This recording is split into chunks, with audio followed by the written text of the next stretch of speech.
Saudara-saudari, marilah kita mendengarkan renungan dengan judul Doa Orang yang Dibenarkan, yang berdasarkan pada Injil Lukas bab 18 ayat 13. Tetapi pemungut cukai itu berdiri jauh-jauh, bahkan ia tidak berani menengadah ke langit, melainkan ia memukul diri dan berkata, "Ya Allah, kasihanilah aku, orang berdosa ini."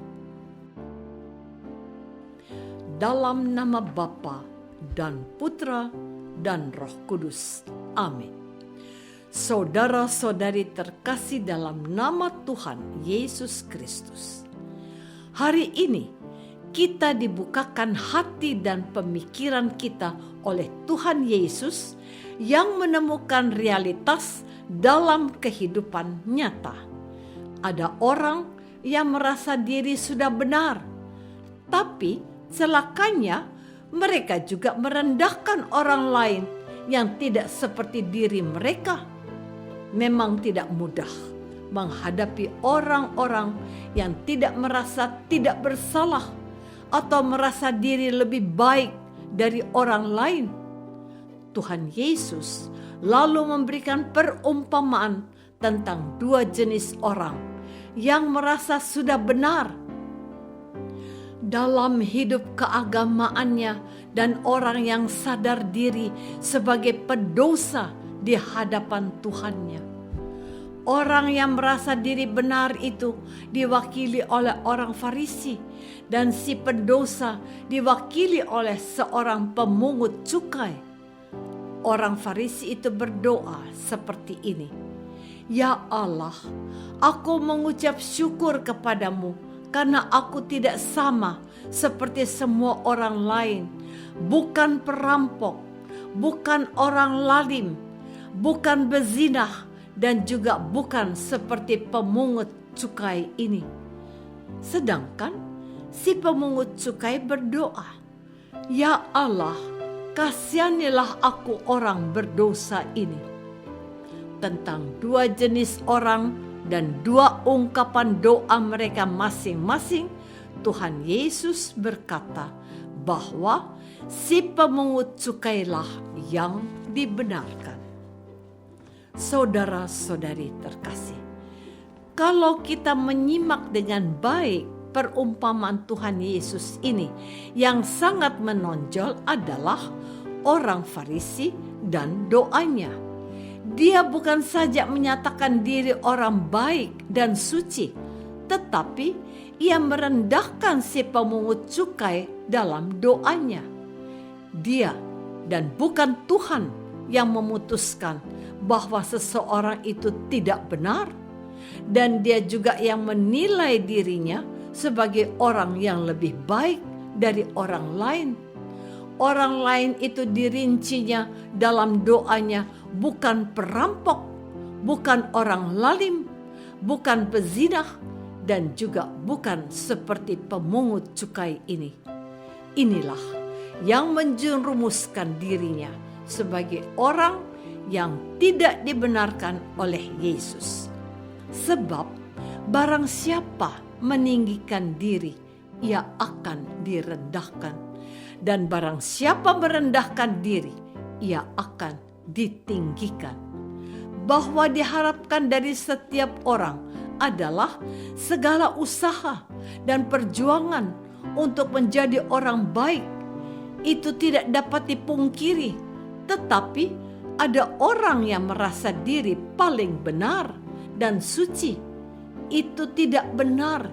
Itu adalah hak prerogatif Allah. Yang lebih parah lagi, apa hak si Farisi untuk menunjuk-nunjuk dan menghakimi orang lain, termasuk si pemungut cukai itu? Inilah kesalahan fatal dalam doa.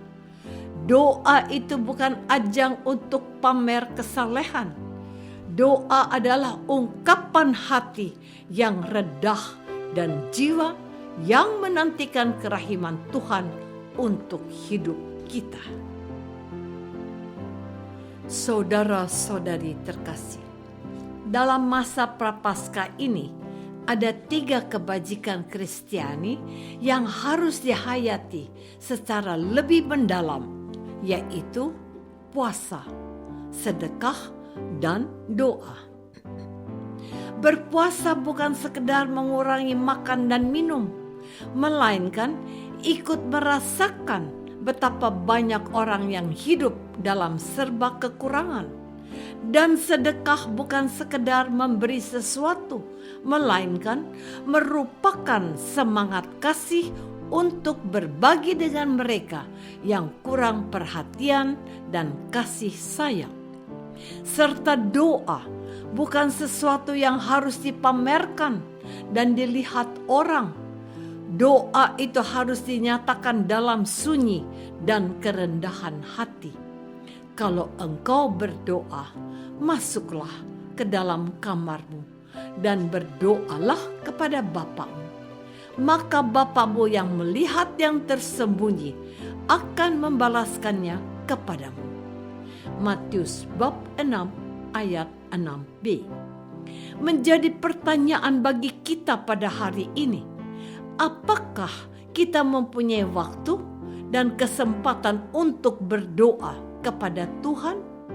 Meluangkan waktu untuk berdoa itu adalah hal pertama yang harus kita sediakan.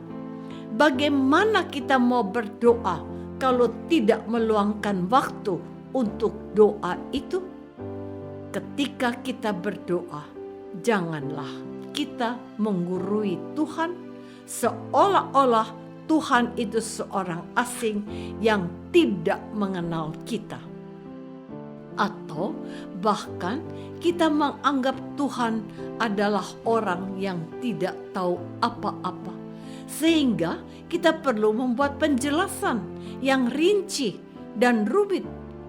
Doa yang baik sudah diajarkan oleh Tuhan Yesus dalam doa Bapa Kami untuk para muridnya dan untuk kita juga.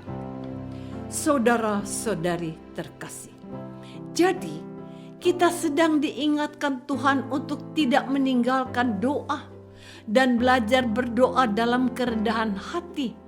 Doa kita janganlah seperti doa orang Farisi yang memuji dirinya sebagai orang benar di hadapan Tuhan. Tuhan mau kita belajar dari sepemungut cukai yang merasa diri tidak layak di hadapan Tuhan. Karena sesungguhnya tidak ada seorang pun yang tidak berdosa dalam hidupnya di dunia ini. Santo Yohanes menulis dalam suratnya begini, jika kita berkata bahwa kita tidak berdosa, maka kita menipu diri sendiri dan kebenaran tidak ada di dalam kita.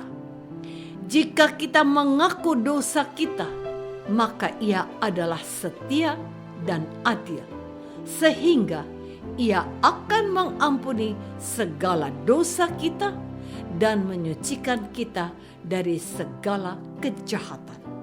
1 Yohanes bab 1 ayat 8 dan 9. Contoh baik dari sepemungut cukai pada hari ini menjadi inspirasi dan pengingat buat kita semua untuk menyadari kedosaan dan kekurangsetiaan kita kepada Allah yang selalu baik dalam hidup kita hingga hari ini. Kalau kita berdoa, jangan hanya minta-minta agar wujud dan niat atau permintaan kita dikabulkan, tetapi jangan lupa mohon ampun dan siap mengampuni sesama, bukan juga menghakimi orang lain. Tuhan Yesus sudah mengajar kita, katanya, ampunilah kami akan kesalahan kami, seperti kami juga mengampuni orang yang bersalah kepada kami. Matius bab 6 ayat 12. Marilah kita tetap berdoa dan mohon kemurahan Tuhan yang menyucikan kita dari segala kelemahan dan dosa. Apakah aku sudah meluangkan waktu untuk berdoa dan bersyukur kepada Tuhan? Sudahkah aku sudah berdoa dan mohon belas kasihan Tuhan atas dosa-dosaku? Marilah kita berdoa. Bapa yang Maha Baik, terima kasih untuk teguran Tuhan Yesus hari ini. Bantulah kami untuk tidak meninggalkan doa. Kasihanlah kami dan ampunilah segala kesalahan dan dosa yang telah kami perbuat demi Kristus Tuhan dan pengantara kami. Amin. Semoga kita semua selalu dinaungi dan dibimbing oleh berkat Allah yang Maha Kuasa, Bapa dan Putra dan Roh Kudus. Amin.